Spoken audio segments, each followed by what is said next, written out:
नमस्कार दोस्तों, मैं स्नेहा स्वागत करती हूँ आपका अपने YouTube चैनल स्नेहा की दुनिया में। तो कैसे हैं आप लोग दोस्तों। आज मैं आपके लिए एक ऐसा वीडियो लेके आई हूँ जो हमारे लिए बहुत हेल्पफुल है, क्योंकि शहर के लोग नहीं जानते हैं कि गन्ने की खेती की कैसी जाती है और इसमें कितना ज़्यादा प्रॉफिट है। तो इसीलिए आज मैं आ गई हूँ एक उत्तर प्रदेश के एक गाँव है। यहाँ पे मैं एक किसान भाई से बात करूँगी जो हमें बताएंगे कि गन्ने में कितना बजट लगता है, कितना प्रॉफिट होता है, कितना उसमें लागत लगती है और क्या क्या फ़ायदे होते हैं।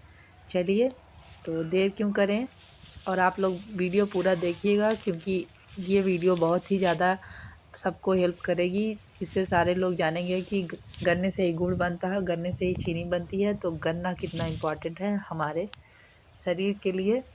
और चलिए,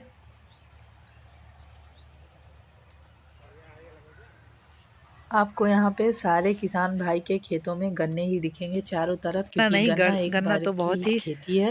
हेल्दी एक साल होता है। ये फसल तो रहती है और देख बहुत ही लीजिए दोस्तों कैसे ज़्यादा प्रॉफिट होता है गन्ना इसमें। बोया जाता और है। ये हमारे सेहत ये के लिए हमारे भी गन्ने बहुत की ही खेती है। ज़्यादा लाभदायक है। तो चलिए, आइए देर क्यों करें, आपको मिलते मिलते हैं हैं अगले ब्लॉग किसान में। भाई अगले से ब्लॉग में मैं और आपको उनको दूसरी बुलाते हैं। खेती दिखाऊंगी। तब तक के लिए बाय बाय। नो हंसना। हाँ तो भैया बताइए कि गन्ने की खेती करने से किसान को क्या क्या फ़ायदे हैं। कुछ फ़ायदे भी होते हैं कि ऐसे ही। तो देखो, गन्ना की खेती करने से किसान को कई सारे फायदे होते हैं। एक तो सबसे बड़ा फायदा ये होता है कि ये फसल एक साल के लिए होती है। अच्छा। एक बार इसको गन्ने की बुआई कर दिया जाता है तो ये गन्ना 2 बार चलता है। और लगभग अगर गन्ने की खेती में एक बार में पहली बार में हमें लगभग 1 बीघे गन्ने में लगभग 10,000 से ज़्यादा रुपए की फ़ायदा होती है। दूसरा चीज़ ये फ़ायदा होता है कि हम इसको जब चाहें, ये नकदी फसल होती है, इसको हम बेच के तुरंत ही हमें पैसा मिल जाता है। दूसरा ये होता है कि दूसरी बार में हमें गन्ने में लागत ना के बराबर आता है, खर्चा कोई नहीं आता है बोने का। तो इसमें कई सारे फ़ायदे होते हैं ना, हमें इससे किसान को काफ़ी सारे फ़ायदे मिल जाते हैं इसमें। तो पैसे कैश में आ जाते हैं।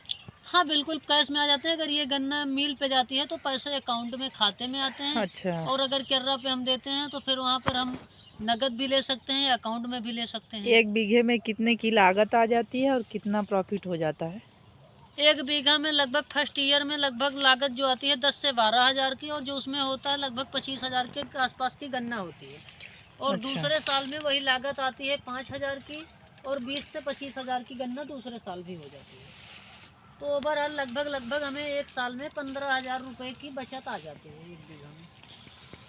हाँ तो भैया आप बताना चाहेंगे कि मतलब इसकी बुआई कैसे की जाती है। इसकी बुआई फरवरी या मार्च महीने में इसकी बुआई की जाती है। इसको छोटे छोटे टुकड़ों में कई सारे पार्ट में काट दिया जाता है। जैसे कि एक गन्ने को 5 से 6 टुकड़ों में काट के फिर इसकी बुआई की जाती है ट्रैक्टर से। इसकी एक नाली बनती है, नाली के माध्यम से इसकी बुआई की जाती है। अच्छा जी। और इसको मतलब लगाने के बाद और कुछ करना पड़ता है। हाँ, जैसे देखिए, इसकी बुआई करते समय इसको जैसे पहले खेत को जोतना पड़ता है। उसके बाद फिर इसमें बुआई होती है। बुआई के बाद इसमें बुआई के समय ही इसमें खाद वगैरह डालना पड़ता है। तो तो खाद मिला के सब कुछ डाला जाता है। अब तो साधन आ गए हैं ना बहुत सारे इसको मतलब हाँ, तो जैसे लगाने के। बुआई के ऐसे भी साधन आ गए ना, अब तो सीधा सीधा ट्रैक्टर से कई सारे यंत्र आ गए हैं कृषि के, कि जिसके मशीनरी उपकरण के द्वारा भी इसकी बुआई की जाती है। अच्छा। तो जैसा कि आप लोग देख सकते हैं कि ये हमारे गन्ने में ऐसे आपको एक नाली दिखाई देगी। ये जैसे आप लोग सीधे देख सकते हैं, ये एक लाइन में इसकी बुआई की जाती है। ये गन्ना देखिए एकदम लाइन में है, ये दूसरी लाइन है। तो ऐसे ऐसे बुआई की जाती है। इसकी गुड़ाई होती रहती है बीच बीच में, जिससे गन्ना परफेक्टली हो जाता है। तो आगे चल के दर्शकों आपको आगे भी दिखाएंगे हमारे खेत में जो जो हुआ है, क्योंकि मैं अभी गांव आई हूँ तो मुझे बहुत अच्छा लग रहा है। तो आगे मिलते हैं दूसरे ब्लॉग में। तब तक के लिए बाय बाय।